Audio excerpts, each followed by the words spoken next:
nope, nope, nope. Yeah, yep, yep, yep, yep. That looks good. That's fine. That'll work, I think. All right, what do I need?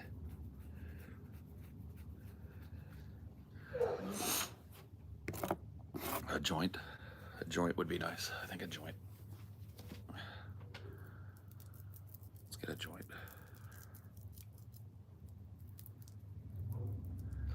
I need dollars, dollars, dollars are what I need. Hey, hey.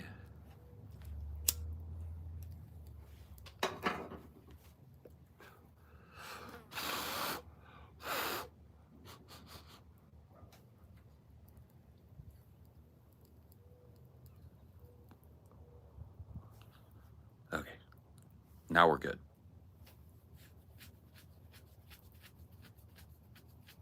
Now we're feeling good. I might need to go get a fucking thing to put my hair up, though, because it's pretty fucking hot. But other than that, we're feeling okay. Hey!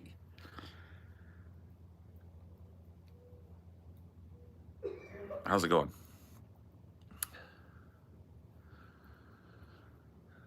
It's going okay for me. You know, I'm surviving it. Making it happen.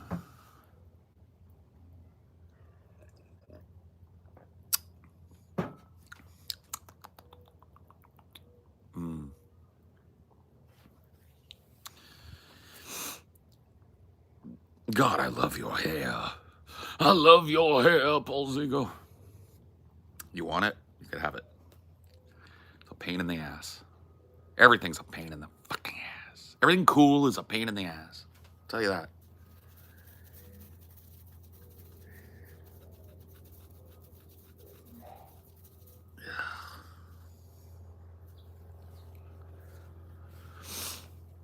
Glad to see your smiling face. Just one look, and I felt so hard.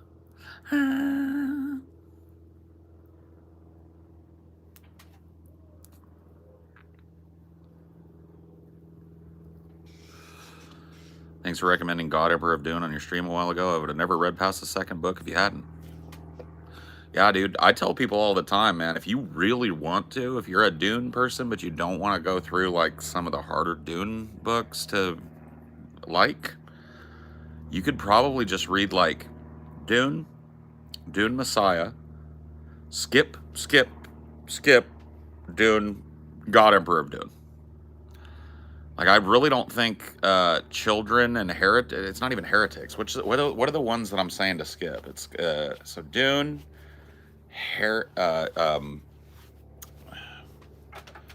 so it's Dune. I fucking don't know now. Jesus Christ.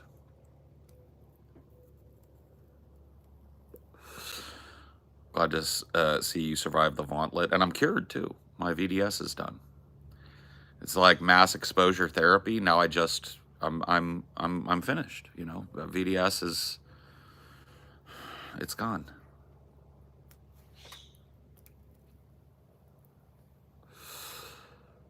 Heretics and Chapter House are when the wheels really fall off of the train, yeah. But Children of Dune and Dune Messiah are not great.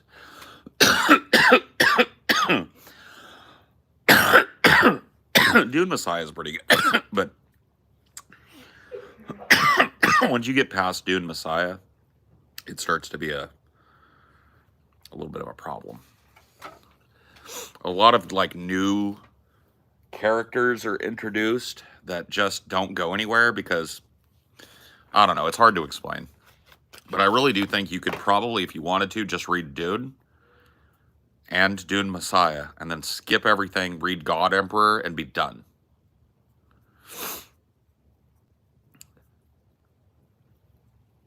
No. David Lynch made the original Dune movies, correct? The original Dune movie, there's only one. I do like that movie. My dad said they were all right when I was watching them growing up. I love the Dune, the Lynch Dunes, or the Lynch Dune. It's only one film, unfortunately. It would have been cool to see Lynch continue that story.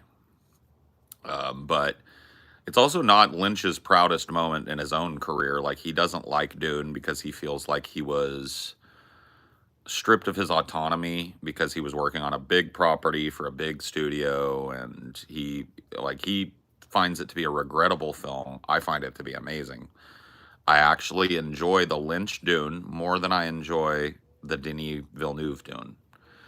Now, that doesn't mean that the Denis Villeneuve Dune is bad. It's a very different Dune. But yeah, the Lynch Dune, I think, comes closer to capturing that Dune feel than the new Dunes do. Yeah, no, it's okay. It's just one movie, Dune, right? You guys want to see my little scrub jay? See if he'll be a little T-Rex for you today. See him? He's out here pecking. He's getting like little buggles off of this overgrown lawn. This is what a T-Rex looked like probably when it was hunting.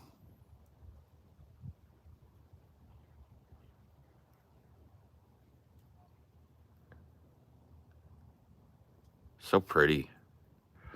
Dude, I love birds, man.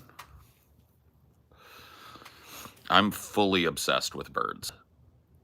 I could sit and just quietly watch birds all fucking day. And that scrub jay is beautiful. She is so pretty.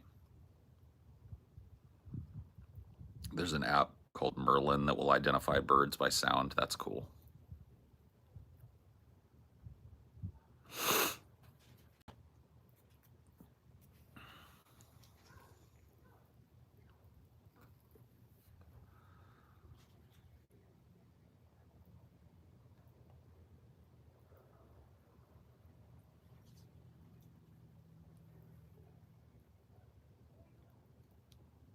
So pretty. I love bird watching and animals and stuff. Can I say something without getting muted? As long as it's not stupid like that last question was. Can I ask a question in an open thing? Yeah, you can ask it.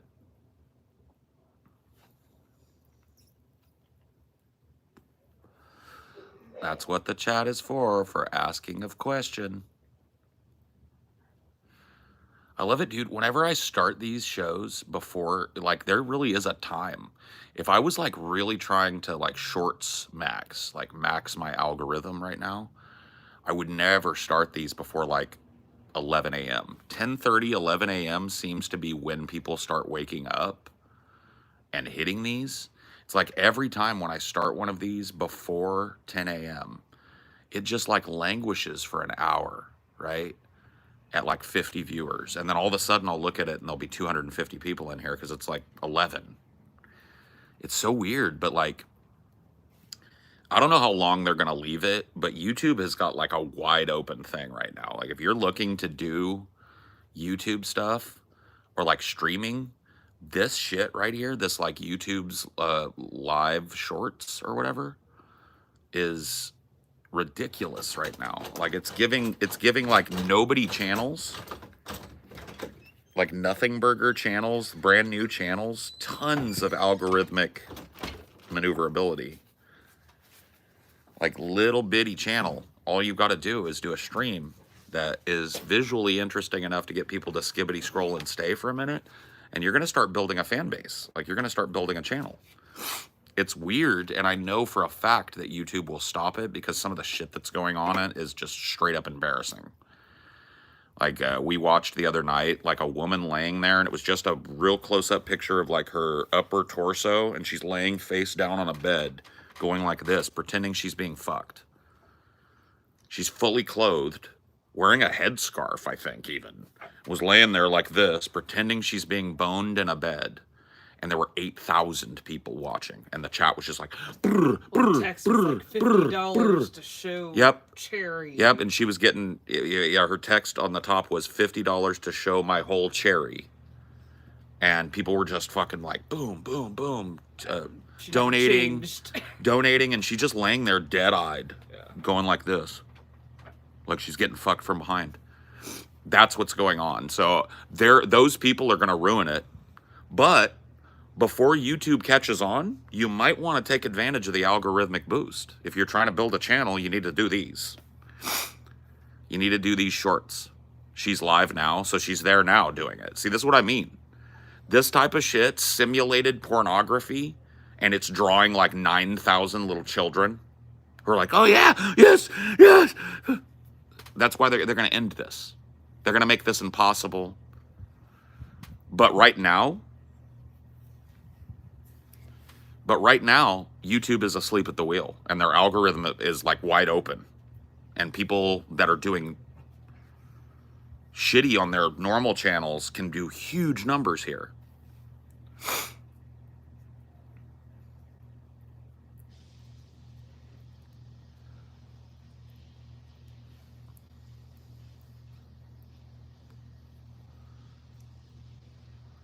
I saw a dude with 500 viewers just clicking +1 on a calculator to count the clicks with a sign offering to, yeah. Well, whatever, that one, at least that one's not like, just like sexual titillation. But creative. Yeah, it's like somebody's trying to use the algorithm in a way that will engage people simply. That's cool. But then you scroll up again and you've got the simulated sex woman. And then you scroll up again and you've got stripping granny showing off her weird bulgy torso and shit. And she's got 2,000 live viewers. And they're just showering money on her. And it's like, dude, you know what it is? You realize that, like, in other countries, when I say other countries, I mean like Pakistan, Syria, Iraq, these, like, a lot of places on the planet, porn is just straight up inaccessible on the internet. And so when somebody goes on YouTube and creates like super duper like low key simulated porn, that may be the closest you get to seeing a chick getting fucked from behind. So you can, you know what I mean? That may be the closest you can get to it. And so there are tens of thousands of people out there just scrolling through shorts, hoping to find a woman with her midriff out, or like yoga pants on, or laying on her stomach going like this.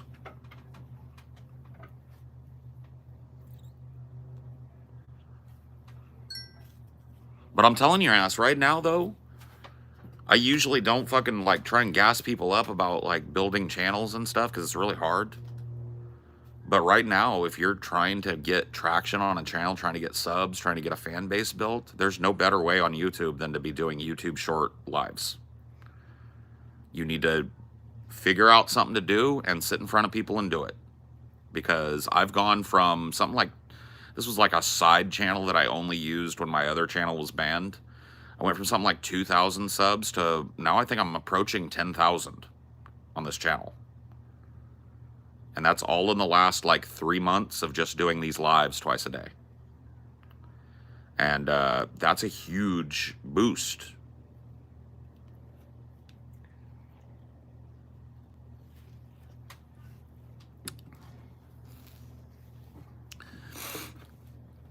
You think it would work for making math videos? I think if you found a way to be passively interesting, it'll work.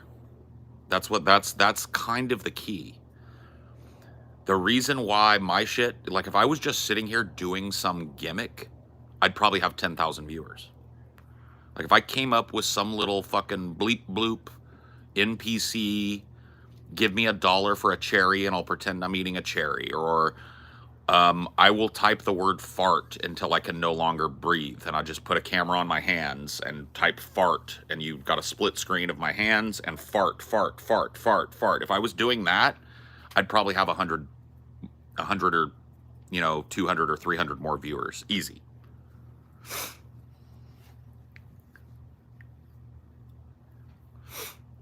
Like do something like that. See, that's the thing, is you're building a low quality fan base, because the people that are going to subscribe to that are not going to like want to watch you do other things. So unless you just want to make your living typing fart, that's why I'm saying just sitting down and going live. Like sit down, go live, be interesting, talk. Like project your fucking vocabulary out there, put some ideas out there and just talk might be the best way to build a fan base right now.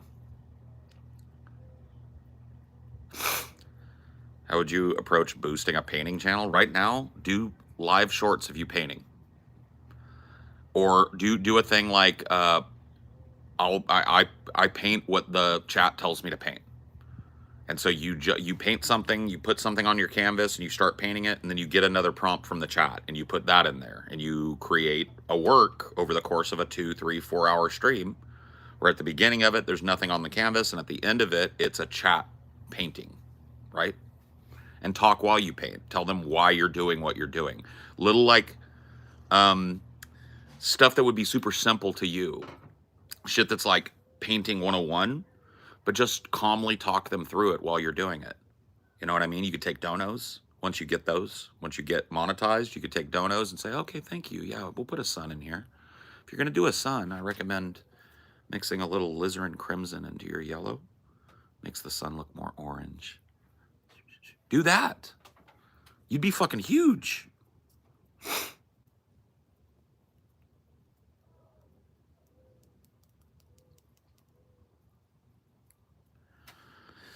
Like, yeah, that would be huge. That would be easily a big stream. If you set up your camera right, you know, it's got to be something that's pleasing to look at. You can't, you know, have an invisible, but like if you set up a camera to where all you could see was like maybe your arm and the brush and the entirety of the canvas, and you could bring things into the frame like your palette, you know, bring your palette in, say, we're going to mix a little crimson in with our, you know, green. That's going to make a nice deep brown. Go in here like that, you know what I mean? Like, if that was your that would be, yeah, basically like a Bob Ross, but chat interactive Bob Ross that isn't just landscape painting. You know what I mean? It's not just you painting a mountain with a stream and a cabin near it. It's you painting whatever the chat tells you to paint, creating these weird and then you could sell them too. That's the thing, is like, if you're doing a weird painting per stream, once you've got 5 or 6 of them, you could just put them up right behind you and have another camera angle where it's like, you know, you could buy these. These are for sale, or you give them away. You do like a chat, like competition or some shit where you start to give them away. And then if people really like them, you put them up on Etsy, you know? Now you've got 2 revenue streams. I'm telling you, like, I usually wouldn't gas people up about it, but right now, YouTube, it's like the Wild West here on the shorts. And it's not going to last. They are going to gimp this algorithm out. They're going to stop allowing simulated sex and stripping granny and weird low energy ASMR sex stuff. They're gonna go after it. And when they do, they're not gonna do it the right way by just hiring people to police the shorts and ban people that are doing simulated sex shit. That would be the right way to do it. They're going to do it the wrong way by nerfing the algorithm and de-incentivizing people watching anybody that doesn't have a certain threshold. Shorts can only be videos and Yep. not live streams or whatever. I don't think they'll do that because, like, they're competing now with Instagram Live and TikTok Live. So they're not going to stop allowing you to do these portrait mode shorts live streams, but they will gimp the algorithm. This idea that you can start one up and all of a sudden as a nobody, you've got 5,000 viewers, that's not going to be possible in 6 months. So now's the time if you're going to do it. You know what I mean? And if you're doing it too, because there's no exclusivity agreement between these 3 platforms, if you're really trying to build a presence, not just a channel, but a presence, you need to be cross-posting. You need to set it up to where you're simul streaming to all 3 of those platforms I mentioned: YouTube Shorts, Instagram Live, and TikTok Live. You should have a computer, a laptop, or a screen set up to where all 3 of your chats are visible. Boom, boom, boom. All it is 3 different chats, and you know which one it is. First one's YouTube, second one's Instagram, third one's TikTok. And you're engaging with all of them, right, as you're talking. You're taking interest in all of them, and you're not making a reference to platform ever. You're not going, oh, thanks, YouTube. Oh, thanks. You're just saying, oh, that's a great idea. Thank you for that. I'll try that. Right? If you have like, this could be huge. Like that would be my idea. And it only works now. Because algorithmically getting a channel like that off the ground on YouTube maybe like a year and a half ago, impossible, right? I would tell you, don't waste your time, do something else with your life. But right now, YouTube's got this super fucking blown out workaround that nobody's telling you about because everybody's trying to hide it. It's algorithm maxing. It's getting you out among people that normally would never get recommended your shit. It's like a hack to get around YouTube's tiered algorithm. And you better use it while it's here. Because like I said, YouTube is probably already aware that it's being used to trap kids and foreign men into simulated sex shit. Probably with like that woman that just lays there is probably some form of a sex trafficking victim. She's probably living in some foreign country, being forced to do this by some man that's pimping her out on the internet. And YouTube is going to eventually realize that's going on en masse on their shorts platform. Or something will break, some story will break where some giant sex trafficking ring will be busted and the New York Times will do a write-up on it and YouTube will be mentioned in there. It'll be like, several YouTube channels were used to sexually exploit these minor women that were kidnapped from their parents or trafficked across borders, right? That'll happen. YouTube will fucking freak out and they'll kill this algorithm. This algorithm will die that day. And everything I'm saying will become old news and you'll have to listen to somebody else. But right now, today, it's the Wild West. It's the old YouTube system of if you're interesting, people will see you. It used to be possible for you to just start a channel, get seen, get a couple hundred subscribers, that turns into a couple thousand. If you had a couple thousand subscribers back in 2007, you were king shit. Right? It's like that.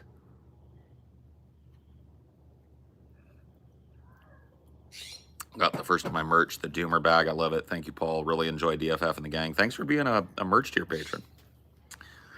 Yeah, we appreciate you.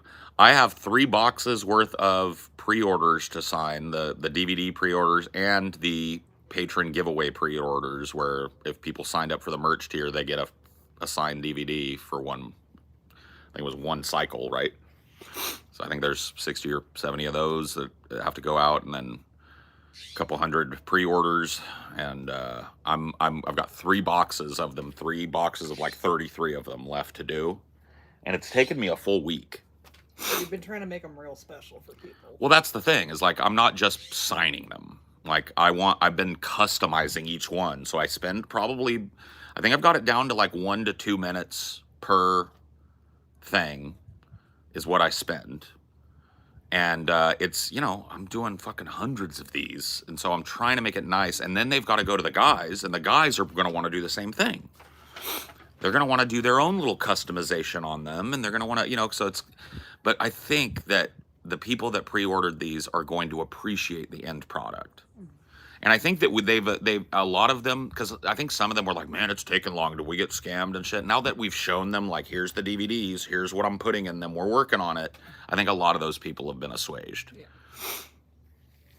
And it's like, that's just the way it is with this type of shit, though. I've never really had this type of a merch thing, where it's like I'm touching every piece of merch. It's a whole thing. If you've got 3 people living in different, like, well, the last time we did it, it was 3 people living in different cities and different states. Each one of them has to touch every piece of merch before it goes out. It's like, whoa, you know? It's kind of tough. I think in the future, maybe just start the pre-orders a little bit later down the production process. Yeah. Like, now that you know they're gonna sell, like, wait until... Well, that's why we ordered more than we sold. Yeah. But I meant like if you were gonna make a brand new DVD for a different meetup, I would just say like maybe wait to. I don't think this actually worked out bad. No. No. It's like it was a pre-order for a reason. Yeah.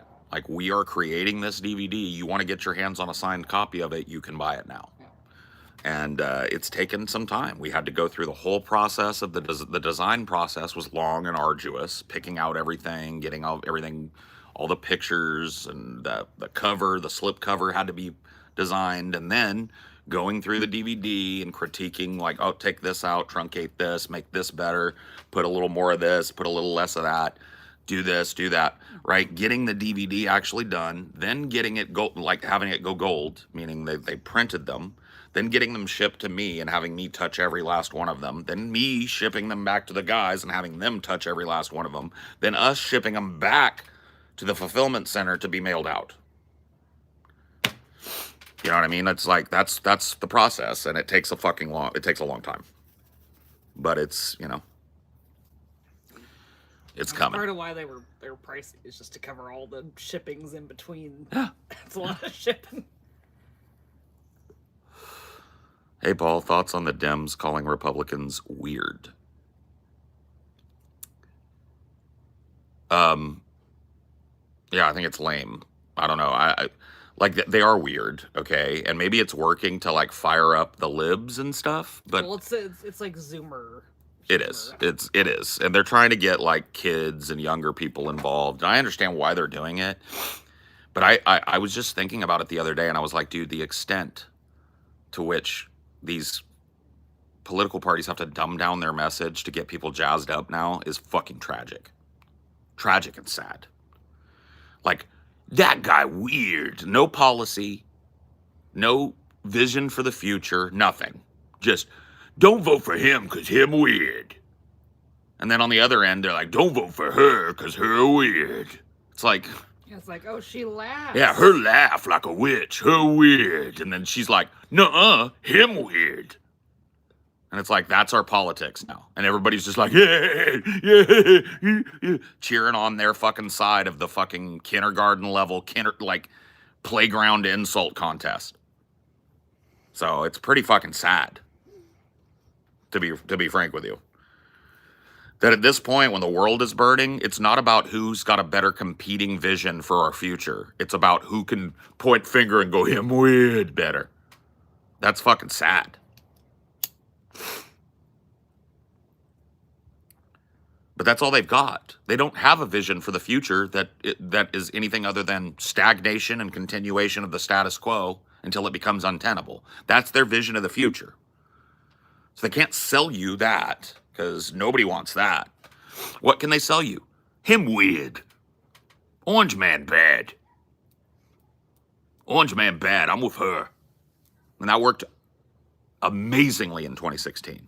Blew out in 2016. So I can see why they're doing it again. I can see why they're coping the same exact way they coped in 2016, because they want that same result. They want to feel great until mid-October, start panicking, and then watch their candidate lose. And still be cautious about the polls, because I took a survey yesterday that still said Joe Biden. People are fucking retarded when it comes to polls. Yeah. They want to see polls immediately after an event happens, and they don't realize that it takes 2 to 3 weeks for polls to stabilize after a big event. Yeah. Because there's sample size problems, and there's, all this shit. Like, all the process to get, like, a truly representative sample takes a long time. It takes like 2 to 3 months. Takes a lot of money, too. Yeah, money and constant polling to see where the trend actually settles. So people that are like running to the fucking presses because Kamala's jumped a couple of points here and a couple of points there in swing states. It's like she just announced last week. These are flash polls. Yeah, these are polls that happened immediately, small sample sizes, biased. Yeah, like a poll on like a website or something. Right. Like, if you don't go on the website, then... But if you wait for the polls to stabilize, then you get the actual numbers. And the actual numbers are not going to be good. Yeah, 538 isn't even doing a forecast right now until it stabilizes. Yeah, if you go to actual fucking polling places, they're not making calls. They're not like every day going like, "Ooh, Kamala gained a point in Pennsylvania," because they know that she's going to lose a point in Pennsylvania tomorrow. It's like that you have to get a fucking wide sample size before you can extrapolate anything from a poll. Dude, I saw that some libs on the Destiny subreddit craving themselves over a German poll. It's like, why the fuck does how Germans vote matter to anyone in this? I fucking don't know. People are fucking crazy. I looked into it. It's like, oh, we poll everyone that has a phone in Germany that's over 14. It's like, so you're polling literal children. Yeah, children. About and we're gonna the fucking politics of a foreign nation. Woof. Shit is wild. What are you gonna do though?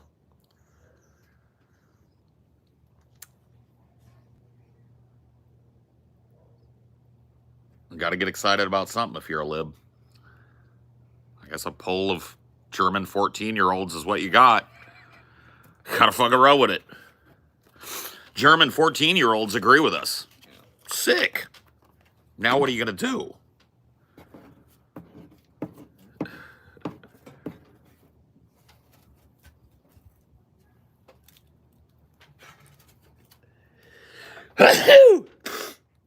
Oh, Jesus.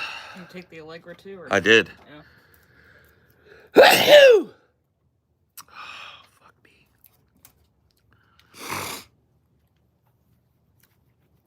Ugh. It's fucking weather. It's garbage. It's starting to heat up a little bit more, so it's like activating everything. I know. Ugh. I just shudder to think what it would be like if I hadn't taken my Allegra this morning. It'll blow my nose. Oh, God, this fucking door. It's getting fixed tomorrow, baby.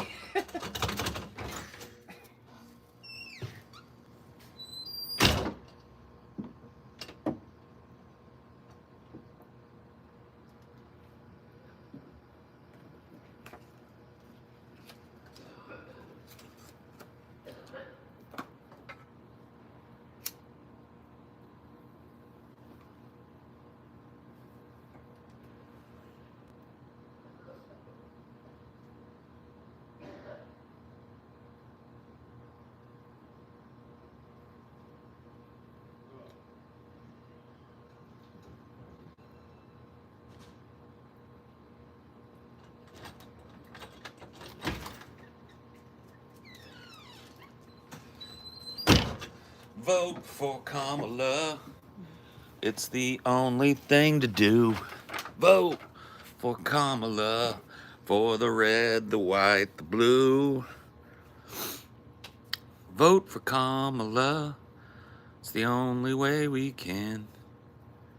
If we let go of our original sin. Become unburdened by what has been.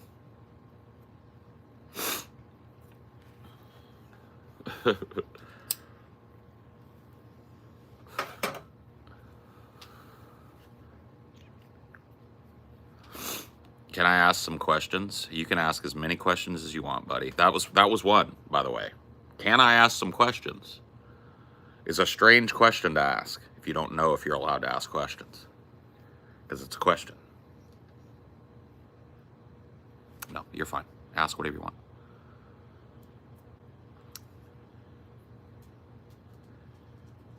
Dude, TJ's a great Suno artist, bro. TJ's got good lyrics for the Suno shit. He just needs to pay for the premium thing so he can do multiple iterations, because I can tell he's doing like the free Suno, where you only get like 1 or 2 iterations per song. But if you pay for Suno, whatever their monthly is, $20 a month or whatever, then you get like unlimited, and you can have it like refine, and you can prompt it to refine certain parts.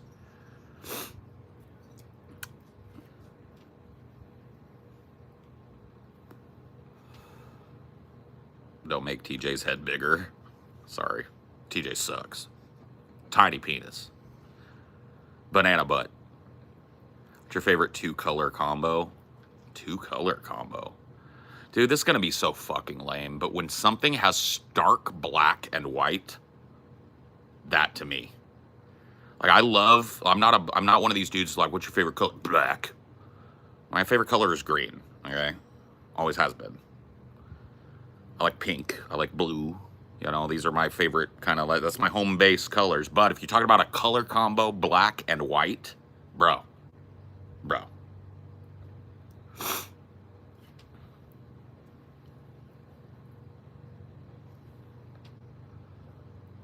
I love green. Green, I'm surrounded by green, right? You know, I love being around green. Green is just a great color. There's so many different shades of it, like every color, you know what I mean? Like, let me show you guys. Like, look at this. It's like a fucking painting back here in my yard. Look at this tree. Oh, hold on. I'm zoomed way in because we were looking at the blue jay. There you go. Look at this fucking beautiful tree I've got. Pink blossoms all over it. Here's the green and yellow here of this little fucking weird plant that I got. My lawn is overgrown as fuck, but green. Another pink tree over there. I mean, how beautiful is that? Combination-wise, you know what I mean? They might come to cut the grass today, I'm not sure. Wednesday is usually the day that come, if like they're every gonna other come. Week Yeah. or every 2 weeks. But it's going ape shit out here.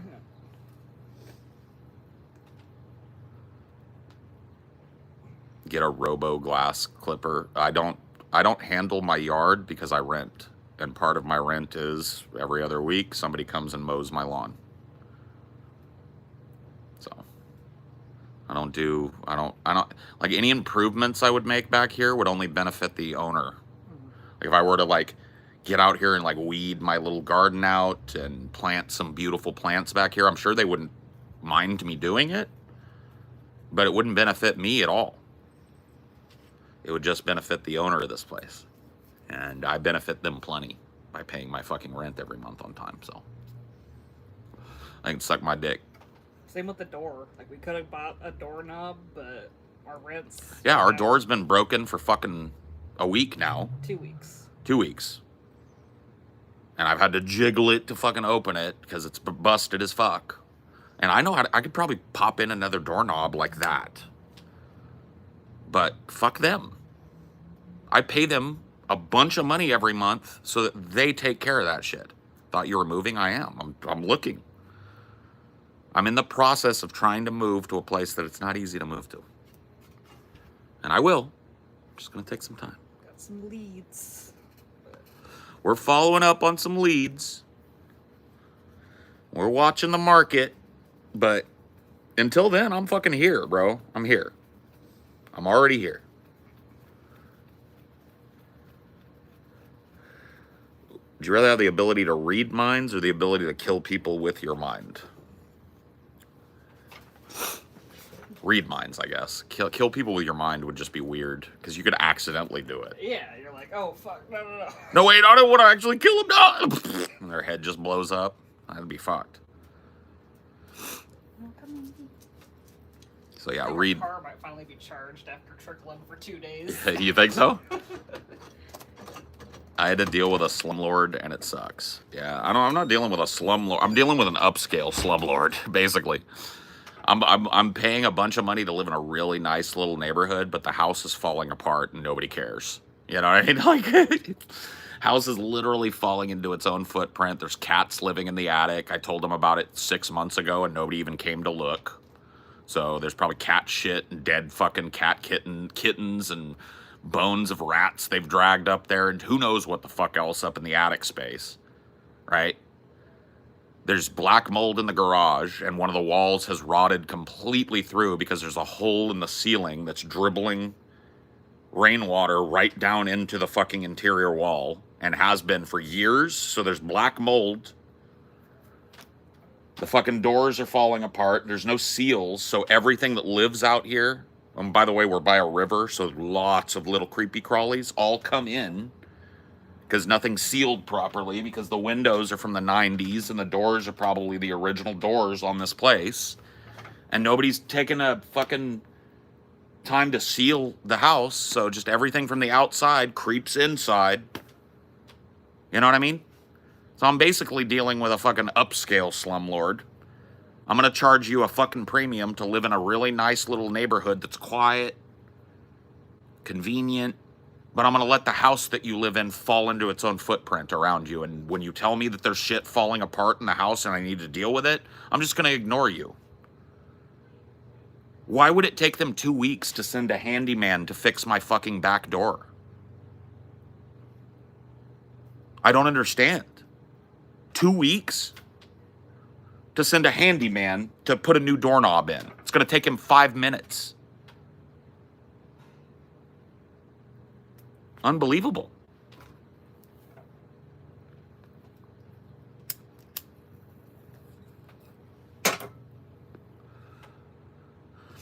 What if we had a fire? What if we had a fire and the front door was engulfed and our only escape route was to go out in our backyard and we're stuck in the fucking house because our doorknob's broken? Isn't that a fire hazard?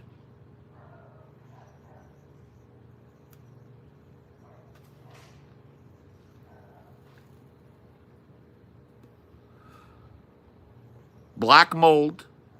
Who knows if that's the only spot of black mold? I can't tell if there's other black mold inside the walls and shit, but I know that it's out there in the fucking garage.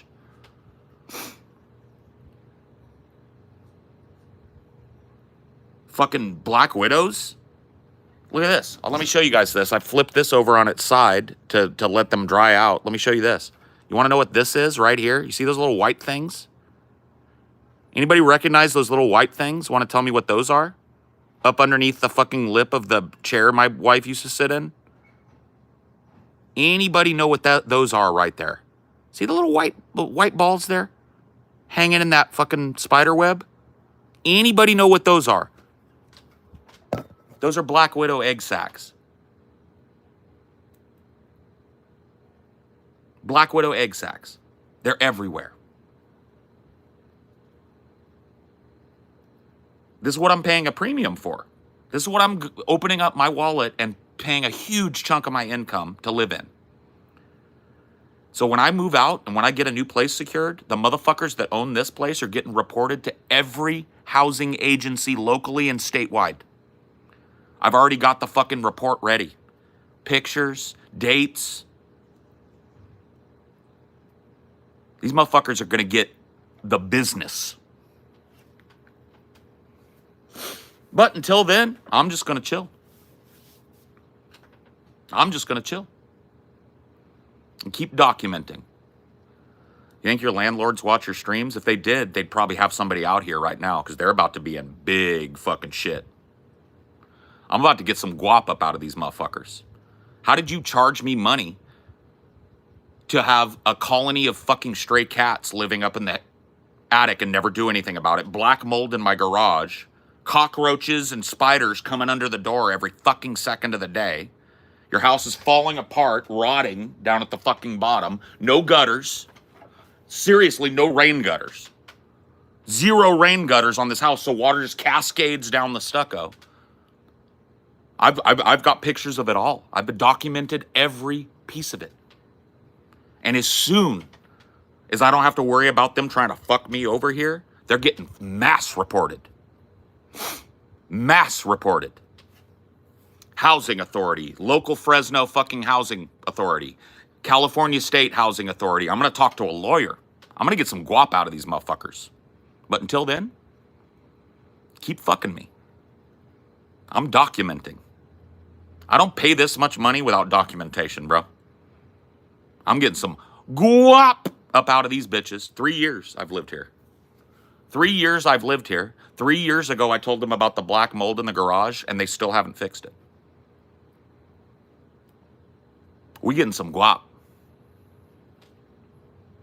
I'm getting some of that money back. Cheers. Cheers.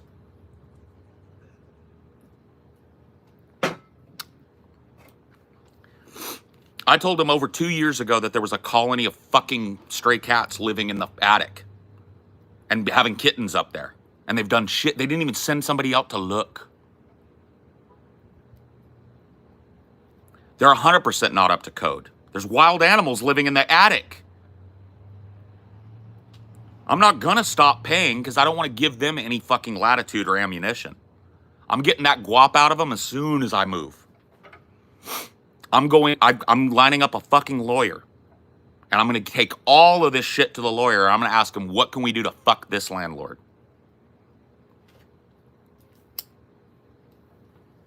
Because I've been ripped off for 3 years.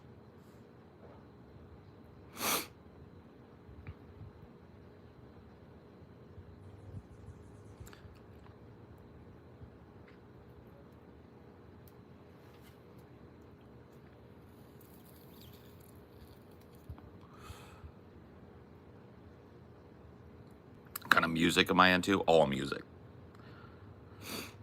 I know a lot of people say that, but it is true of me. There's really not a genre of music that I've heard that I'm just like, nope, can't vibe to that. Mention the lawyer? No. See, I'm not going to start threatening. I'm not a threat maker. I'm an actor. Okay? When it's time, the entire bundle of documentation of their intransigence and their complete lack of being landlords and maintaining their property to the detriment of our health, well-being, and otherwise everything else, all of that's going to a lawyer, and there's going to be a lawsuit. And that'll be that. And at the same time, the housing authority is going to know that they are fucking slumlords that endanger their tenants and don't keep up their properties. And I'm going to get a big fat check.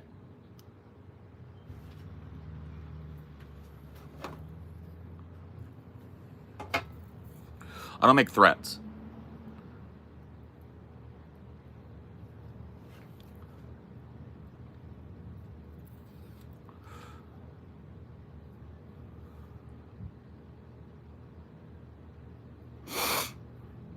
Oh, you going to the Madonna Inn this weekend? That's cool, bro.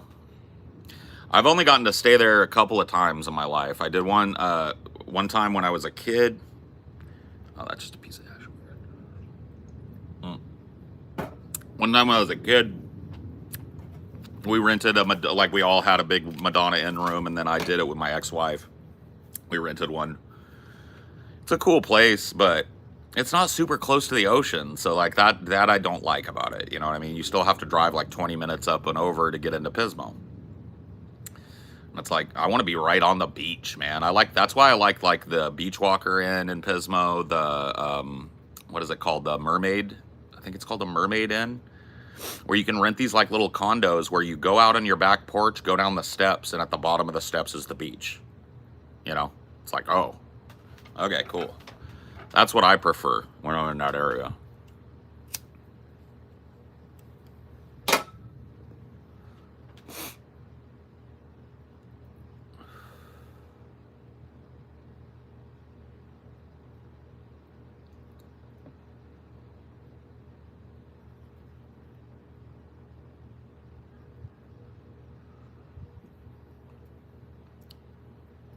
Maybe the landlord has hit hard times and you're trying to ruin their life. Now, I don't have a landlord. It is a company. So the people that are my landlords technically are not the people that own this property. They're not single owner landlords. This is a management company that manages multiple properties. So does that change your tune at all, or are you gonna?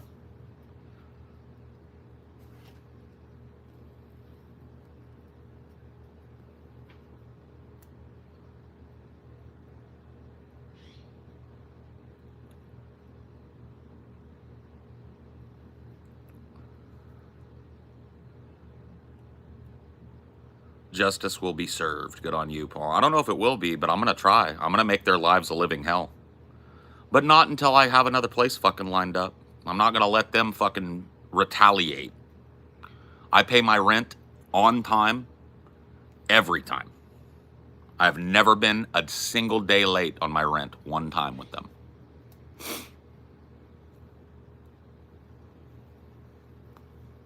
Not a day.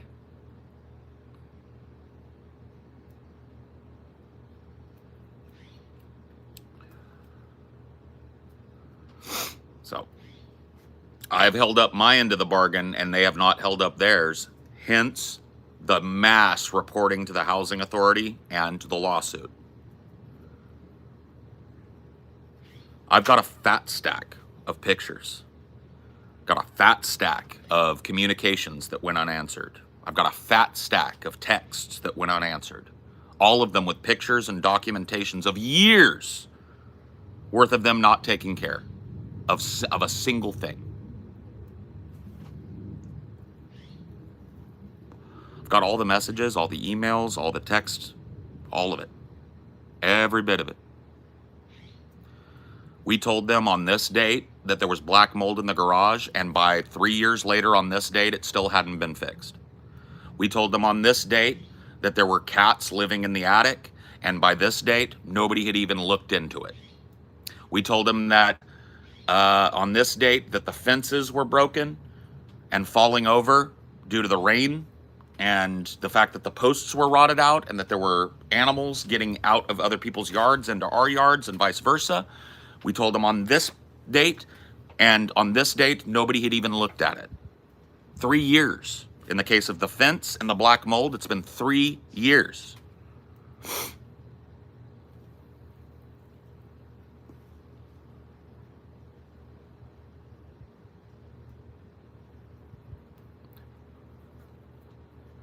But you choose to live there? I have no choice. This is my home.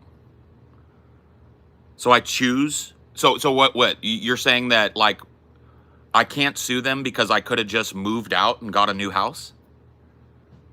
That's not the way it works, bud. I have a contract with these people. You understand what a contract is? A contract is where two parties sign a legal document that outlines their responsibility. And my responsibility is to pay my rent on time. Their responsibility is to make sure the property doesn't fall down and get infested with wild animals. Okay? I'm holding up my end of the legal contract, and my landlord is ignoring their end. Do you see?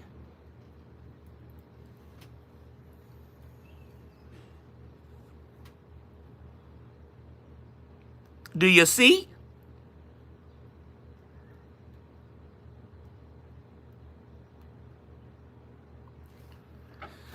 That's how it works. So they're going to get it. One way or the other, they're going to get it. They fuck with the wrong white boy this time. They're probably used to people just sucking it up. Well, not this motherfucker. I know my rights as a renter. I know what a contract is, and I know what violating a contract means. They are in full violation of their contract. Full. And I'm going to sue their asses for it. Report them to every housing authority on the planet. Get this fucking house labeled as unrentable until they fix that fucking shit. Whole nine. They're going to go through the shit. The owner of this house is going to be pissed off at that management company because all these repairs that they haven't been doing are going to land on that motherfucker's desk. Thousands. I'm telling you, it's thousands of dollars just to get that garage cleaned up. Thousands. Probably another thousands of dollars to replace all the shit that's covered in cat shit in the attic. They're going to have to re-insulate the attic. Oh, all of it. Thousands of dollars going to land on the owner of this house's doorstep, and they're going to say, why weren't you maintaining my property? They're going to be fucked two ways. They're going to get sued by me and the owner of this house. Guaranteed, because when that $30,000 repair bill shows up out of nowhere, and the city is telling them that they can't get another renter in until they pay it, the owner of this property is going to sue them. They're fucked. They got a contract with him too.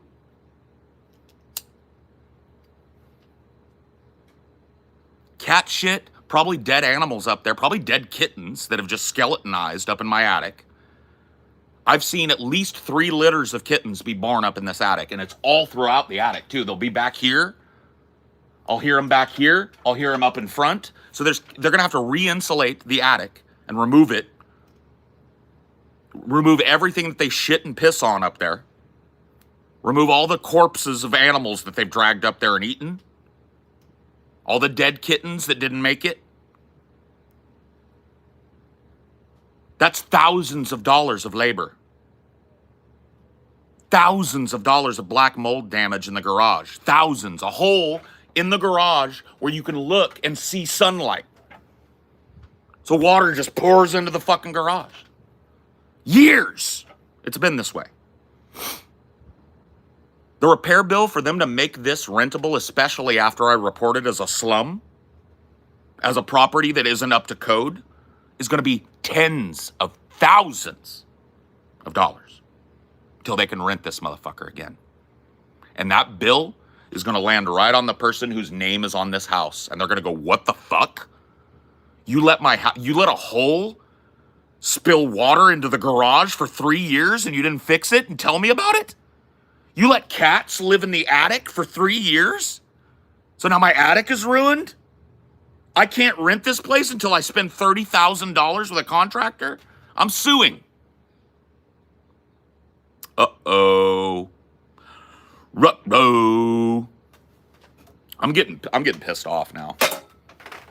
I've been pissed off, but now I'm starting to get fucking worked up, bro. I want to call these people and fucking lay this out. I want to let them know how fucked they are. I want them to be aware of how fucked they are, but you know what? Patience. Patience.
They're gonna end up these motherfuckers are gonna end up helping us pay a down payment on our own fucking place.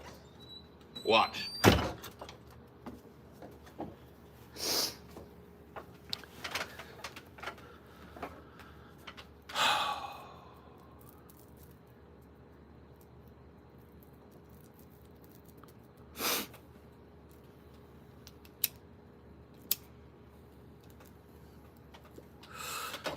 I need to call a fucking lawyer. I need to get this process started because this is unbelievable.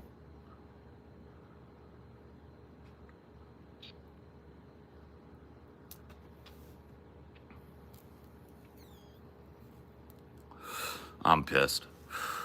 I'm angsty. Fucking angry.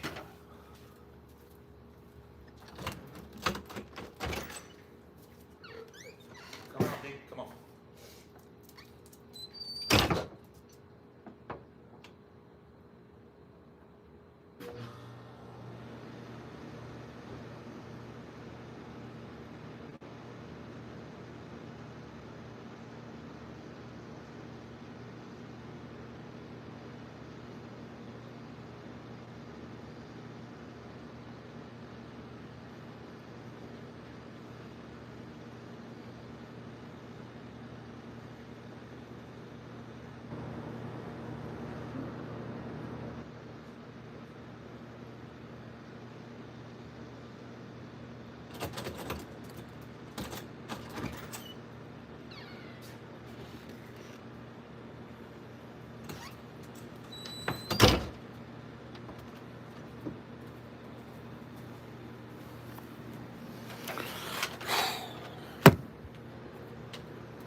I pooped myself today,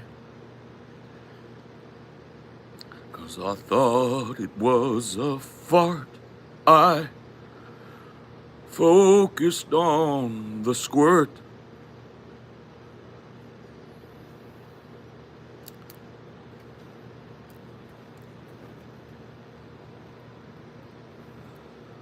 I've already looked at California tenant rights. My next step is to reach out to a lawyer and ask them what my rights are and what I should be doing.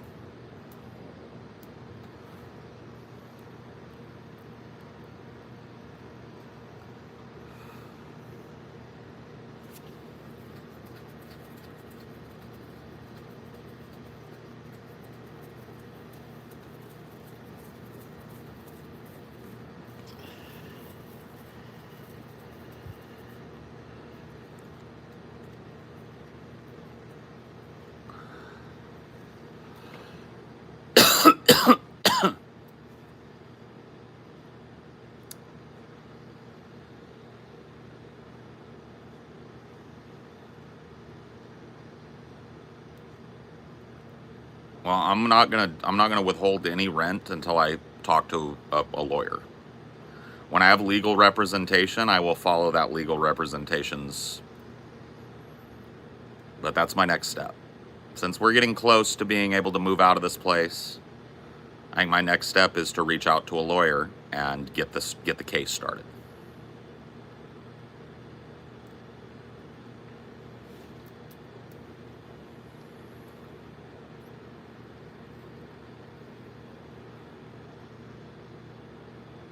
Keep us updated if you feel comfortable. I may be told not to. You understand, right? You just played nice until pow. You don't want to give them ammunition. No, I know. That's exactly what I've done. I only got brolic one time when we were sitting and waiting with water damage from a leaky toilet that was still leaking. And it had been 2 weeks, and I'd told them. And I called and I listed a lot of this stuff off, and the lady said, you're badgering me. I won't be badgered. That's what she told me. We got that phone call dated too. Unfortunately, California is a 2-party consent state. Otherwise, I'd be recording every one of these bitches' phone calls. Because she is completely in over her head. Doesn't know what she's doing. She said, you're badgering me. I won't be badgered by you. Let's get her in a depo. Ooh, there's going to be some depositions. Ooh, I love a deposition.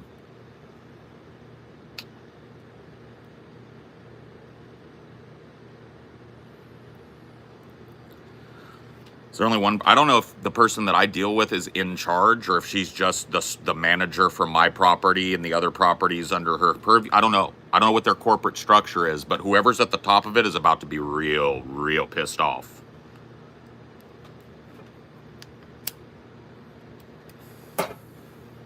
So's the owner of this place.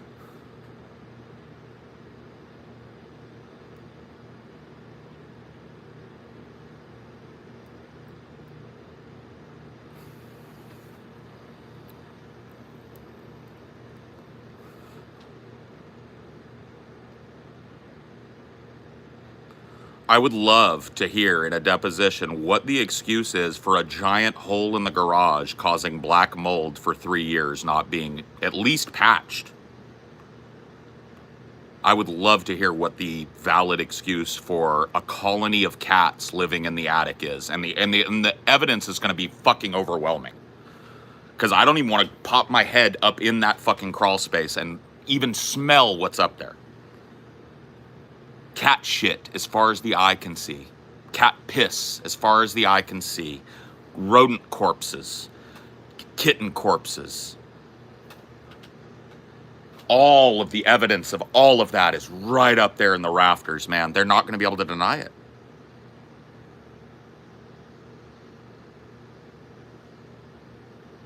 Yeah, I'll show you the mold.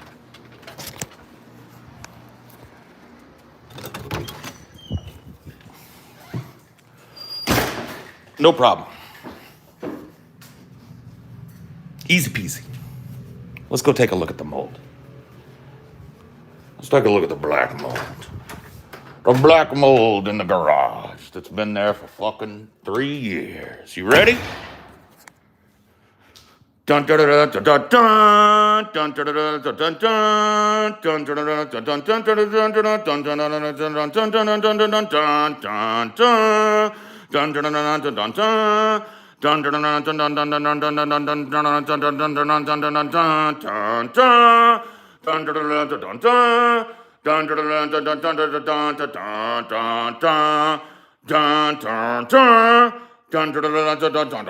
dun dun.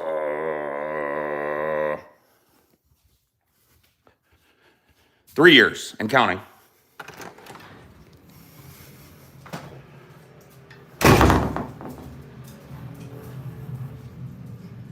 Uh-oh. Uh-oh, we got ourselves a lawsuit.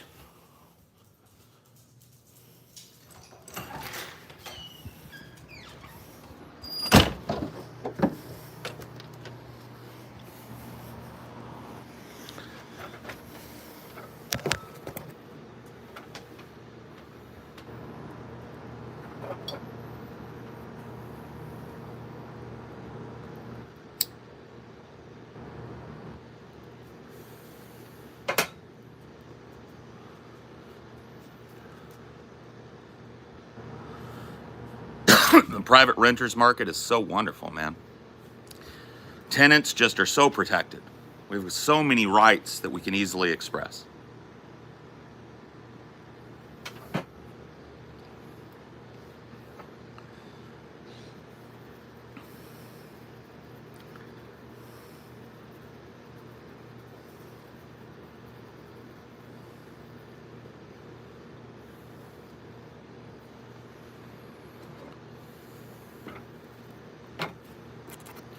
I'm going to talk to the guy tomorrow. Guy's coming to fix my thing, and I'm not mad at him. He only can fix what they fucking pay him to fix. But I'm going to ask that handyman if he would live in a house that had black mold and dead cats. I'm going to ask him. I just want to ask him that question. Is if he would keep paying his rent if he lived in a house where there was black mold, holes in the roof, and animals and corpses up in the attic, if he'd keep paying his rent. Yeah, the HVAC system is keeping up this summer. Yeah, because we had it broke down. Dude, let me tell you the story. Last year, it was 112 degrees, and our fucking AC just went, right? And so we put into our renter portal, hey, it's 112 degrees today. I work from home. We're going to need somebody out here to fix this AC pronto. Otherwise, I'm losing work time. Please advise. They didn't even respond. So Amelia calls and goes, hey, you know how Amelia, you guys hear her out here. She's soft-spoken. Hey, we don't have AC and it's 112 degrees and my husband works at home and he's not going to be able to work at home today. Can you advise us what we need to do? Thanks. No call back. So she comes to me and goes, I need you to man voice them because they're not even fucking calling us back. And I was like, okay. So I called and called and called and called till finally the bitch picked up. And I said, hey, you guys are tough to get a hold of. Oh, what's going on? Our air conditioner is out and it's 112 degrees. And she said, oh, yeah. I was just looking into that. We're going to get somebody out there Monday. It was Friday. I was like, Monday? I work from home. My business is closed down. Get somebody out now. And she goes, let me see what I can do. An hour later, somebody was fixing my AC. But that's what I had to do to get somebody to pay attention to the fact that it was 112 degrees outside and 108 inside.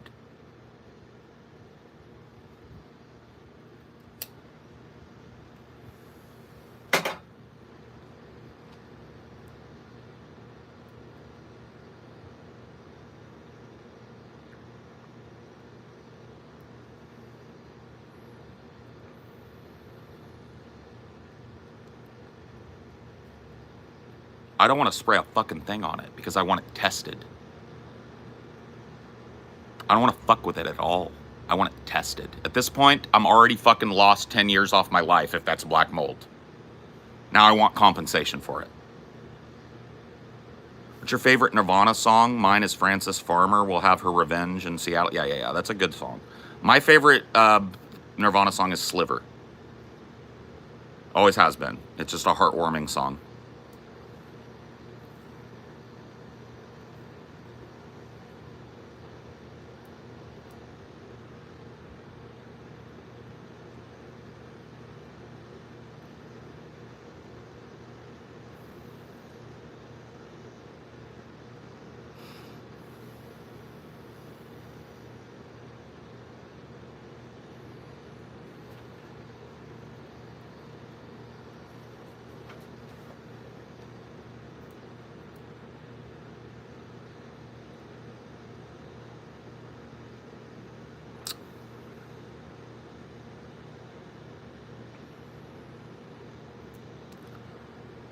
Bro, if it was black mold, you'd feel it by now. Get it tested. Probably just mildewed. Even if it is, dude, would you pay? I'm not gonna tell you what I'm paying. Would you pay big money to live in a house that had that for 3 years? Hole in the roof, water pours into the garage every time it sprinkles. Just that. Let's say that's just that problem. Would you live? Okay, would you be okay living in there going, that's probably just mildew. It's chill. Whatever. I'll keep paying my rent. It's cool that they never fix it. It's cool that every time it rains, my garage is flooded out with water. It's cool. That's chill. Would you be chill with it?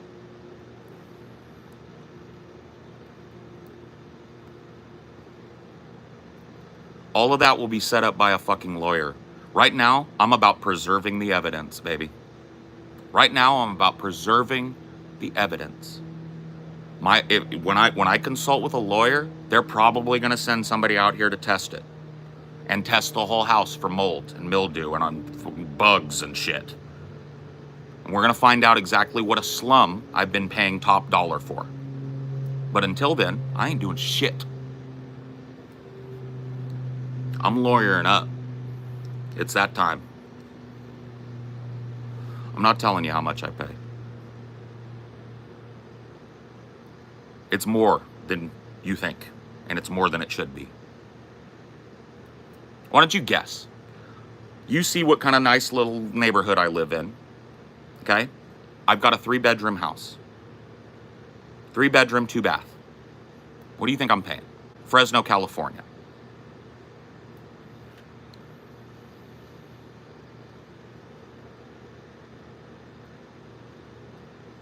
Cody and Jareth are pretty close. I'm paying $2,300 a month. And that's up, by the way, from $2,100 a month when I signed the contract. So they've done nothing but raise the rent every year. I think it's even actually more. I think when I signed the contract, it was like $1,900 a month. So it's up every year, but they've done nothing.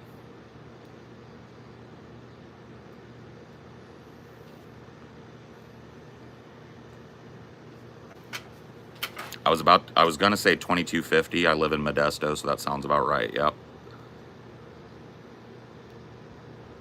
So now, what do you guys think about that? 3 years.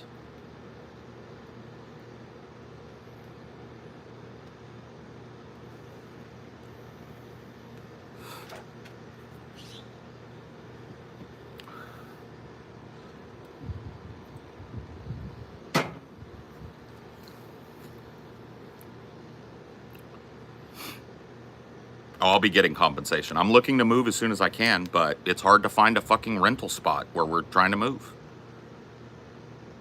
What do you do for work? This. I'm a podcaster. So this outside stuff, these little streams I do, I don't make money doing them. But a podcast that's paid my bills, I've been a podcaster for 10 years. I work from home. Yeah, I'm going to stay in Cali.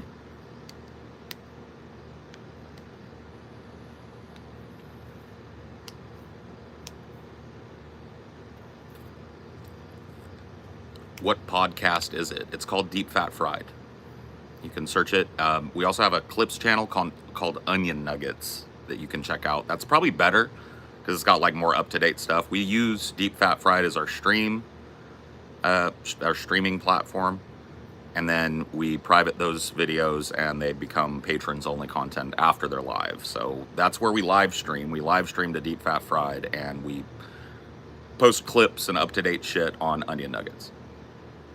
like highlights and stuff. I should probably start steering people towards onion nuggets more than deep fat fried.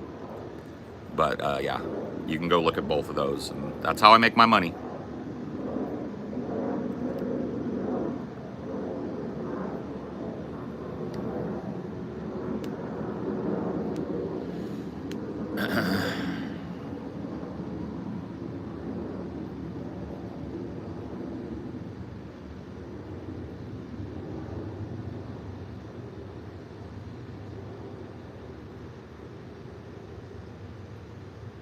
Smoking cigarettes and watching Captain Kangaroo. Don't tell me I've nothing to do. That's a great song.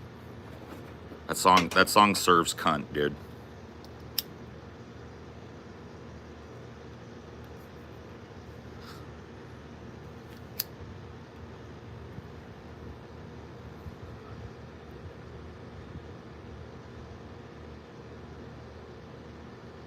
Yeah, dude, I don't blame you, laid back.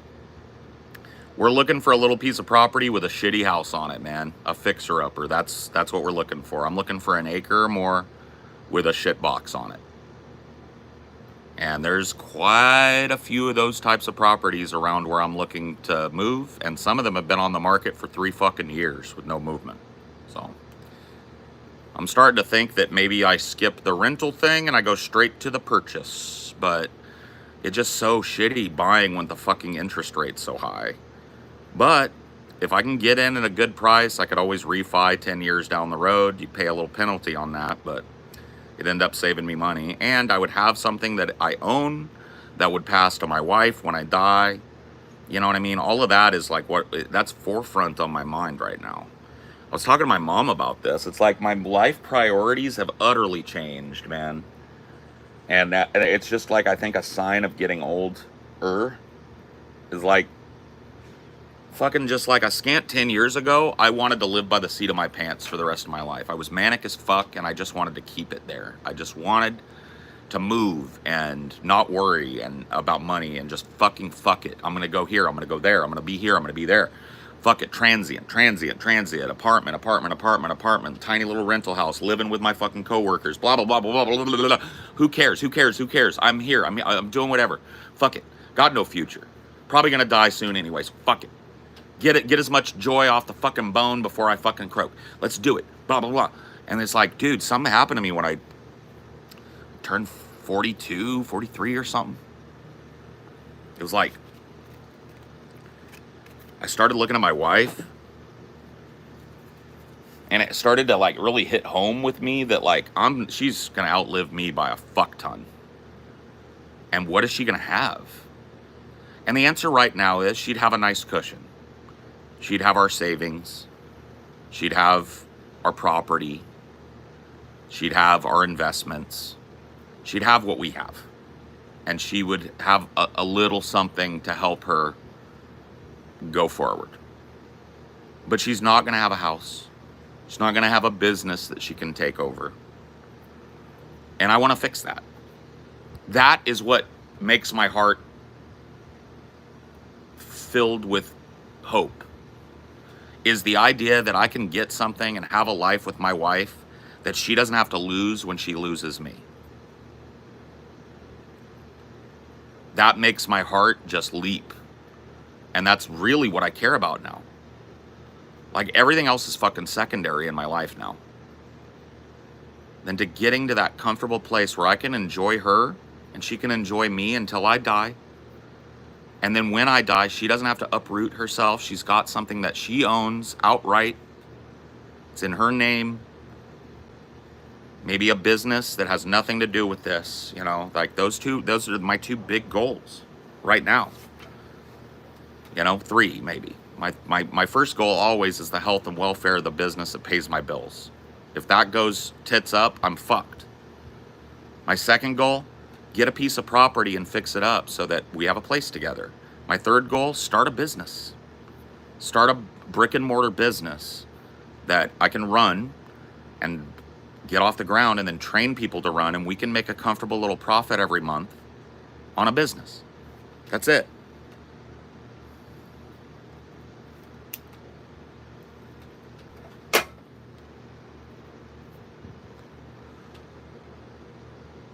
And I'm gonna get it, man. The American dream, and I'm gonna fucking get it.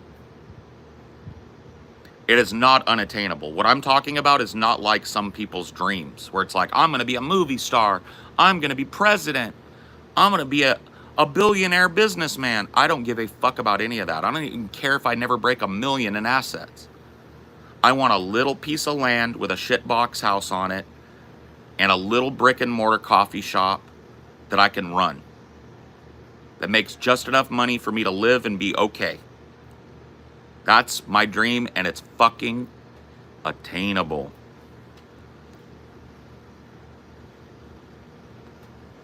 Little coffee shop, man. I want to open a little fucking chill spot, third place kind of coffee shop where people can come, kick back in their chairs, have little community events, maybe even have like, my thought process is maybe like a little coffee shop / gaming store. Not video games, but like tabletop shit. It's like a little coffee shop, and then instead of tons and tons of seating in the back or retail, it's like Warhammer shit and a couple of gaming tables, and people can come there and get coffee. We can do community events where like we take IDs at the door and we have a bartender and we can have drinking, fun, Warhammer battles or Magic the Gathering tournaments, local stuff. There's nothing like that where I'm moving. Nothing. And there's tons of like men. I don't want to say exactly where I'm living, but people are going to know eventually anyway, like where I'm moving. But let's just say that there is a local industry where I'm moving that has mostly young men as a part of it. And if they're gamers, like they like to play Magic or they like to play Warhammer or they like to play this or that, right? They have to go like 3 hours to Oregon, to the next big city, to probably find like a gaming store or like a brick and mortar tournament, right? And there is a really self-sustaining industry that drives that town, that it's mostly young men, mostly men in their 20s, 30s, and 40s. So not a net cafe, like a real third place where you sit down, you can chill, cool music is playing, I'm making really good fucking coffee because I'm good at that. And then in, you know, back in the store where normally it would be a bunch of coffee shit tchotchkes, it's Warhammer shit. You know, or Magic the Gathering cards, or like starter boxes, and there's gaming tables there that people can sit down on. And if you want to come in and get a coffee and sit and play Magic with your friends, you can do it. Right? That's my thought.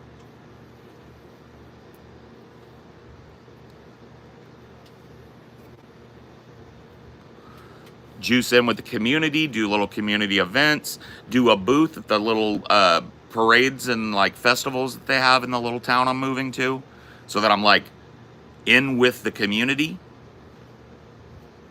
Does it sound like that, Frank? I don't know why. Paul, unless you buy the building, the rent would be brutal, minimum 5-year lease. I understand that. No. You have to understand, I understand brick and mortar business. I do.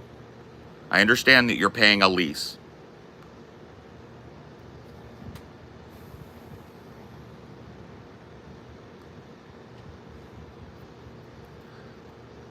Rolls and bowls. I like it, cats. You could even take that farther and do like pho.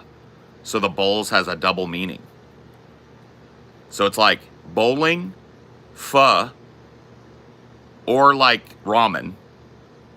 You know, pho. So bowling, pho, and ramen with good tonkatsu pork and stuff, right? And weed.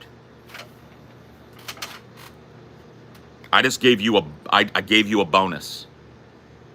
Instead of fucking shitty bowling alley food, pho and ramen, weed friendly. Weed infused ramen.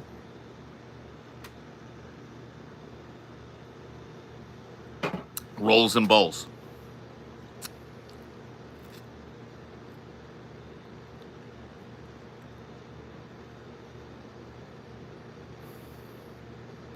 Will you have a pool table? Maybe. I don't know. Like, probably not. I see maybe a couple arcade cabinets back there. A couple of like round tables where people can sit down and play Magic.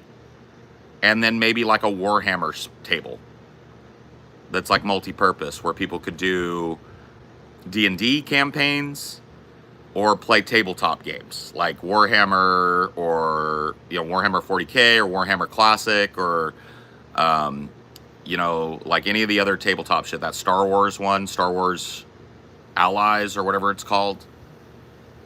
Like whatever they wanted to get going, and then like I would be reactive to what the people around me wanted, right? So eventually I would have a store that was stocked up with shit that fed the community that liked coming to my place. So if they were like starting to play this fucking Star Wars thing and asking me all the time, like, can you get like Star Wars stuff in here?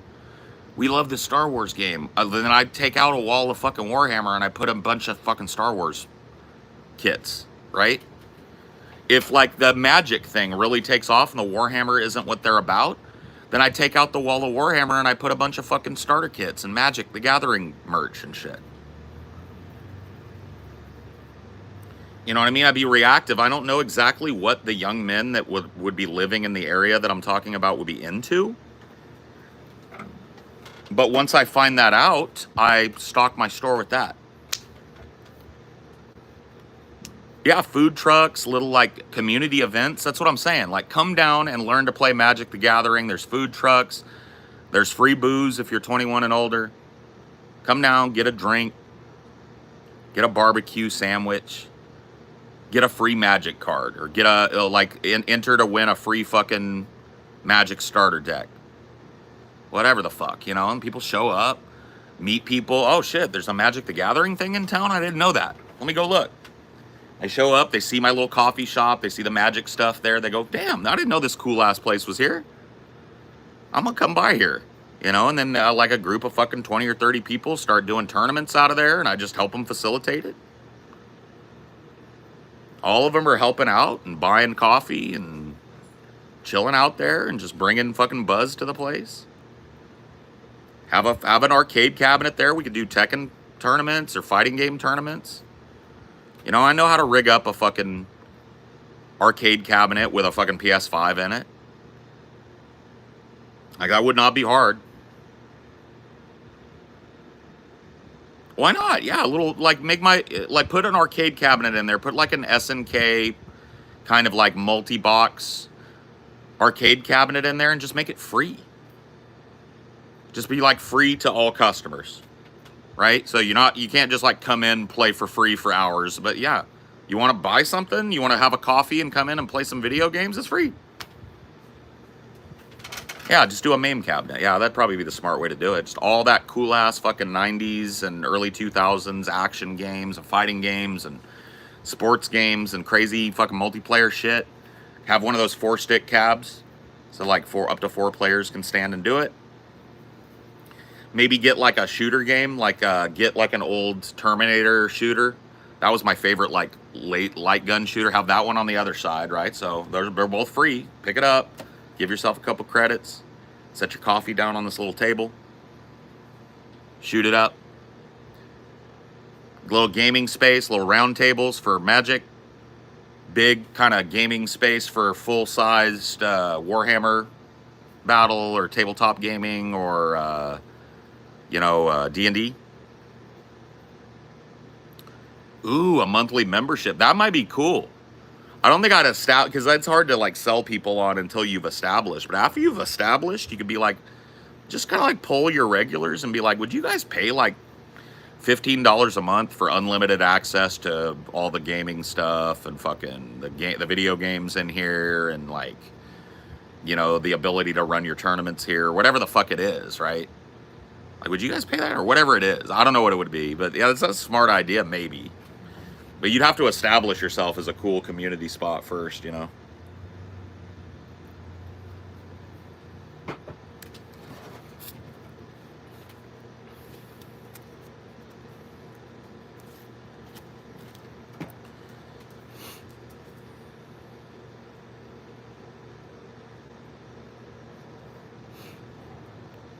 A wrinkly brain idea, yeah. I just think it would be chill. You know, and I know, like, because of this job, I know how to do social media shit. So I could have a little account, update that, do my little fucking voices and shit. You need to come down to Beanhammer and do the, you know, whatever it is. Come up with my little fucking things. Do like a little locals only kind of social media campaign. If you follow, you can win a free Lord of the Pit. You know, my favorite magic card.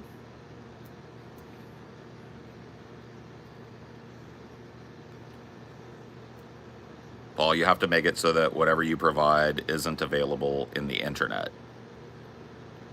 No, I mean, that's not true, because you go to other like brick and mortar gaming shops, you can order everything they've got. And it's usually sometimes cheaper to do that. It's about the experience, it's about the convenience of being able to go down, talk to somebody who knows about this shit, and make a fucking choice with the thing in your hands. That's how people do brick and mortar retail, and it's the only way it works now. You put a little markup on it, you make sure you stock the shelves with the type of shit that people will buy on impulse or come in looking for, because they want to look at it before they buy it. They want to hold it in their hands, right? Maybe I could even have, like, if the Warhammer thing takes off. See, I have all these ideas, right? If the Warhammer aspect of this takes off, I could build some armies, or have the community help me build armies, like do like these paint workshops where it's like, learn how to paint your Warhammer. We have somebody that's really good come in, I pay them a little money, they fucking teach a class, and then we use those as fucking, you know what I mean? Like, we use them as armies that people can play with for free, right? So once we have a full army of Space Marines, then there's a free Space Marine army if somebody wants to learn to play Warhammer. We do a whole fucking month of painting classes on, I keep thinking Zerg, but it's not Zerg. Tyranids. Now we have a Tyranid army, right? And I just keep them in the back and say, hey, ask if you want to use an army, just ask. We have Tyranids, Ultramarines, blah, blah, blah, blah, blah. You break it, you bought it. You know what I mean? Like, if you're not careful with the pieces, you're fucked. But you want to sign out a fucking army to play a game with your friend? Let us know. It's free to any customer.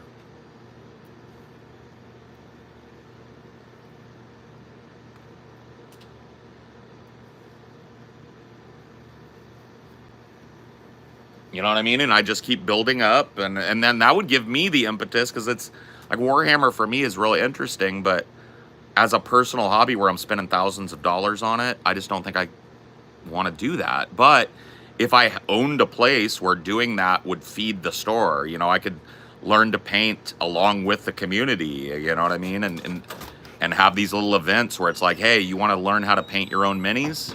Come to this fucking free, we're having a free community event. You know what I mean? Where a really great painter, local miniature painter, is going to teach us how to paint minis, and you'll get a free mini or whatever the fuck with it. Or, you know, your mini will be used in an army that people can use for free here. You know, and you get a free, like, little miniature to take home of your own. And I just get a 3D printer and I print out some cool minis to send them home with. You know what I mean? That gets a little buzz going in the community and might draw some other nerds that have never tried Warhammer into it, while pleasing other Warhammer people who don't like their painting skill. It's just like, you have to be, when you're thinking about these types of things, you have to be reactive to what the community's into. And I just happen to think that the place that we're looking to move is ripe for something that combines a chill spot, community events, and gaming. There's a lot of young men, young family men, who probably, like, as hobbies, want nerdy shit. Guys like nerdy shit. They like video games. They like Magic the Gathering. They like fucking Warhammer. You know what I mean? They like drinking strong-ass coffee and fucking hanging out and fucking chilling, and well, why not, right? Oh my god, time decks, bro. Fuck you. I hate red-white fucking decks, bro. It's such an evil combination in Magic. But I like white weenie decks, though, bro. Nobody uses white weenie anymore, but white weenie decks were badass, bro.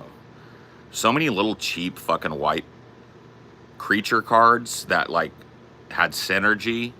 So you could just like flood the board with 1/1s that all gave each other 1/1, you know what I mean? And just like have this giant turn 3 fucking board that they have to deal with or die. That shit doesn't work anymore because board clears are just like ubiquitous now. There used to not be very many board clears, but now like there's like 90 board clears and probably way more than that. Every fucking color now has like multiple board clear combos or enchantments or whatever the fuck. Like I remember Navinral's Disc.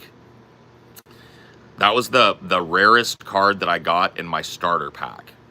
So I bought a starter deck of Magic in like 96 or something, and I got a Navinral's Disc, which was an artifact.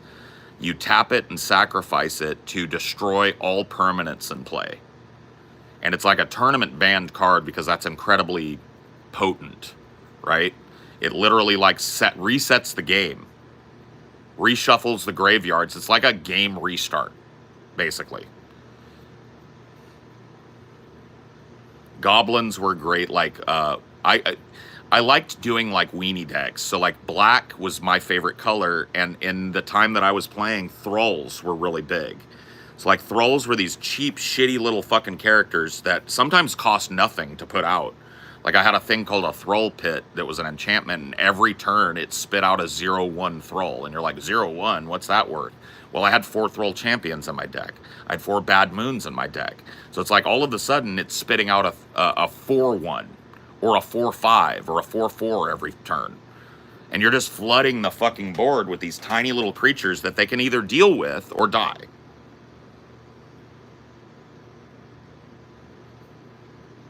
All permanents, yeah. It's sacrifice it and destroy all permanents in play, including lands. Shuffle both graveyards into their library, and each player draws 7 cards. I think that's what Navinral's Disc used to do.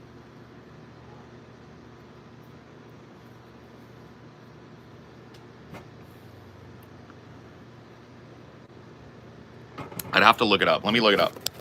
I've got my phone out here. I don't know why I'm just speculating. What did Navinral's Disc do?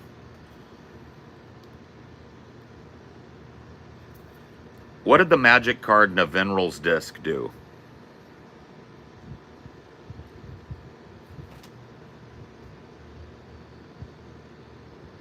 No. You suck at the web. You suck at the web. Go away. Fucking stupid ass Siri. Navinral. Yeah. Oh, God, I got it. Navinral's Disc. There it is. Navinral's Disc. Master's Edition. Okay, this was the card I had. Okay, hold on. Fuck you. No. Okay, go away. No thanks. Navinral's Disc comes into play tapped. 1 colorless mana. Destroy all artifacts, creatures, and enchantments. Okay, so it wasn't all permanents. I was wrong, but here's Navinral's Disc. Let me see if I can get the picture bigger. Yeah. This is the card I had. Pretty fucking cool. It was tournament banned back in the 90s, so...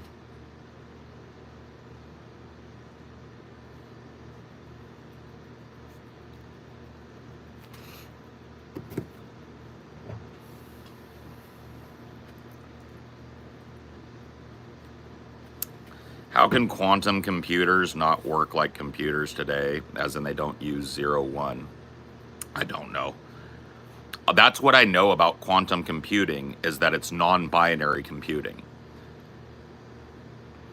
Like, all computers now are based on permutations of 0 and 1. You can think of 0 as off and 1 as on, basically. It's like a light switch. And those 0s and 1s in sufficient numbers are what we call code, and that drives everything you do on your computer, right? Binary code. And so I don't know how it does it, but I know that quantum computing is computing that does not rely on binary computing. It doesn't rely on binary computation.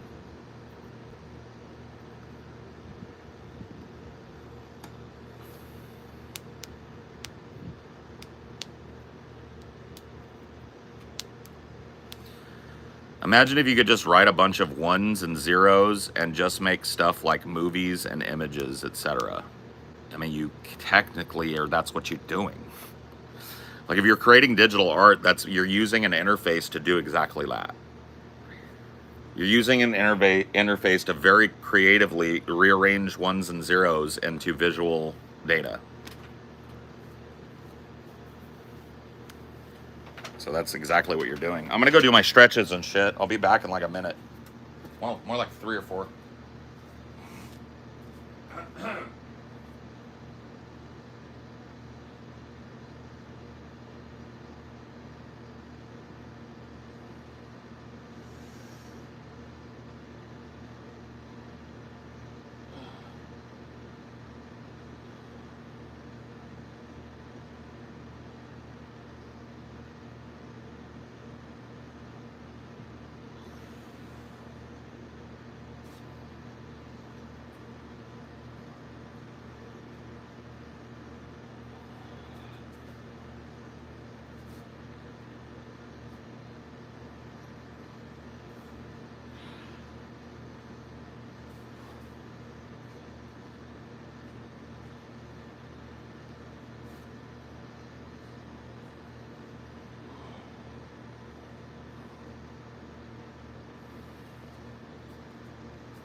Oh.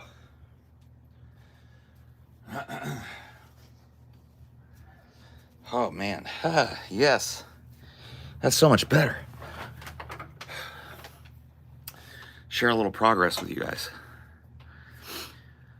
20 squats every time I do that, 3 times a day, 60 squats a day, up from barely being able to get down into a full squat. When I first started trying to do these stretches, I wanted to be able to do some squats because they work a lot of the core muscles that I need to work to help with my back. And when I first started, I weighed 367 pounds. And I could barely get into a full squat and up without help. And now I'm doing 60 full squats a day, right? That's a win. You have to, it's not impressive, but it's a win for me. That's huge.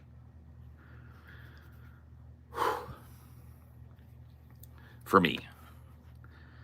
It's huge progress for me. So.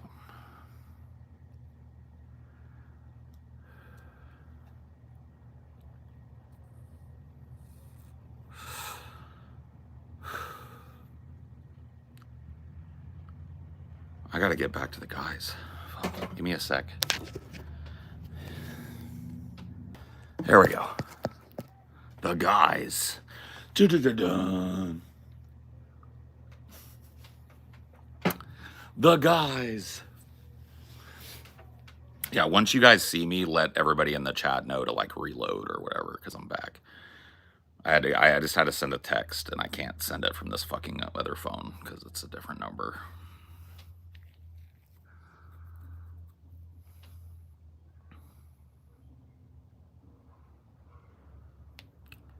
Did you see Steven talked with not Elon again and told him he should do a face reveal? I did not.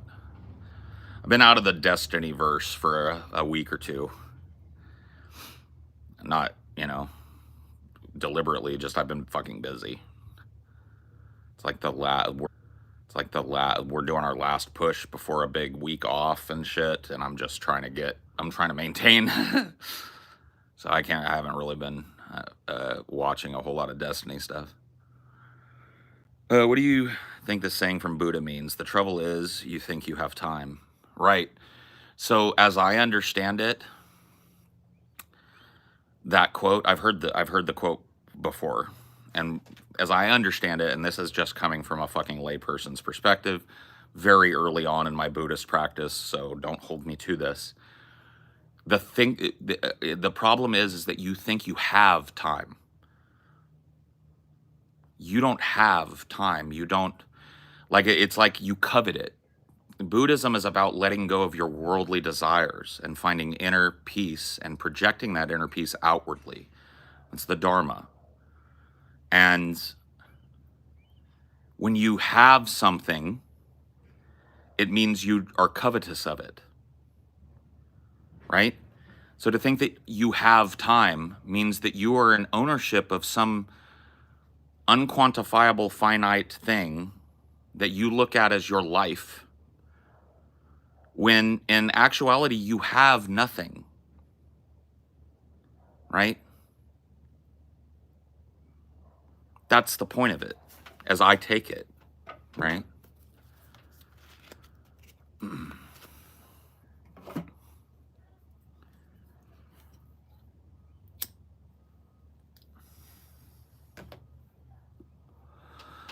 I've started to read the Tao, but not. It's a tough one for me because I'm not. I don't know. I'm not connecting up with parts of it. Like I keep having to go back and restart it. It's written in a very different cadence than I'm used to. Eastern writing, especially like this kind of like older style of it, translated into English, feels stilted and strange to me sometimes. And I don't think that they've done as good a job with the Tao as they have like with koans.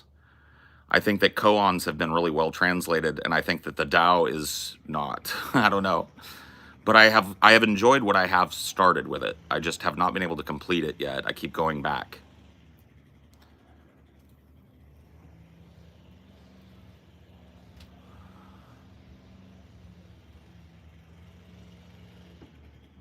Do Liberty Cap shrooms grow in your area? They do here in Iceland in autumn. I don't think Liberty Caps grow here, no. I don't know, maybe they do. Yeah. I think this is very non-Icelandic, this climate. It's not very Icelandic. I don't imagine that it's 100 degrees where you're at. And it's screaming past 100 degrees where I'm at. I'm going to have to go inside soon. Because it just ain't going to happen.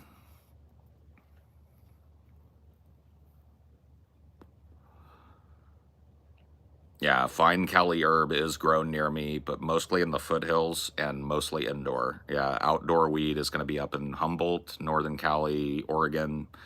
That's got like the climate, that kind of like temperate climate that you need to do really good outdoor grow. You're 100% correct. My favorite translation is by Ursula K. Le Guin. I highly recommend checking out her translation of it. It's my personal favorite. I will. Thank you for that. I'll check that out because I know I'm not using her translation, so.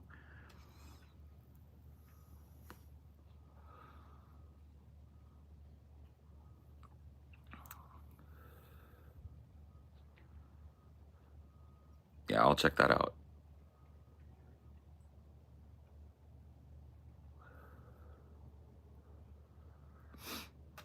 Do you have an opinion on all the Hollywood stars going to South America for the ayahuasca taking with a shaman? Yeah, I mean, I want to do that, but you don't have to go to South America to do it. I guess they want like the real, like, authentic thing or whatever. But there are plenty of these like ayahuasca clinics in California where very empathetic people will sit with you while you cry out all your fucking pain and puke on ayahuasca, and I kind of want to do it. Like, I kind of want to do it. I kind of feel like I need to do it. It's just a matter of like finding the time and getting over the hump of like trepidation that I have with it. Like, I don't think you've got to fly to South America and sit in a fucking sweaty hut with a dude. Like, I don't think that has to happen. But I definitely would like to do ayahuasca.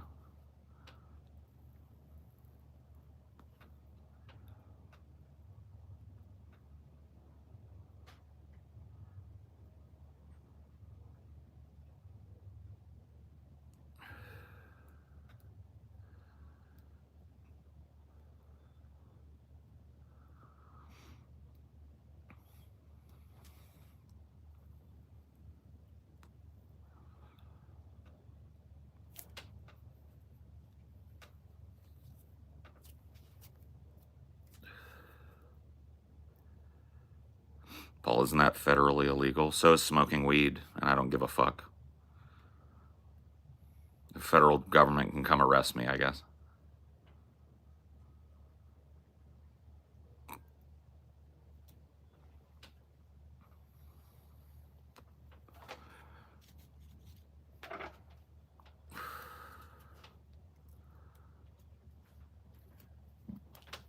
I do think it's a bit off-putting for wealthy types to commodify South America. Nah, whatever. Who cares, man? This like cultural appropriation shit is such fucking bullshit most of the time. It's like human culture exists and screams out to be shared, and people trying to like make it something that only a person born on this plot of land can ever express or take part in is just so fucking counter to what human culture is. Like, human culture, if you look at it, just screams to be shared, adopted. Take what you will from it and make your own thing. We love to share our culture. When you look at cultures that are way different from Western cultures, even within Western culture, there are like micro cultures that are hugely independent and very proud, very happy to share that culture. And you step outside of Western culture and you find the same warm, gregarious, inviting cultural nature. Come here. You know, like if you go to India, you know, people love when you adopt their way of dressing, when you go to their shrines and you act with reverence to their cultural traditions and stuff. They want that. Right? And so for people with sitting in their stinky fucking white privilege to go like, oh, you can't wear that because that's fucking appropriation. You can't go to South America and do this ritual because that's appropriation. It's just such bullshit. It's just such bullshit, man. It's such a bullshit angle to take with people, and I don't understand it. And I just wish people would stop.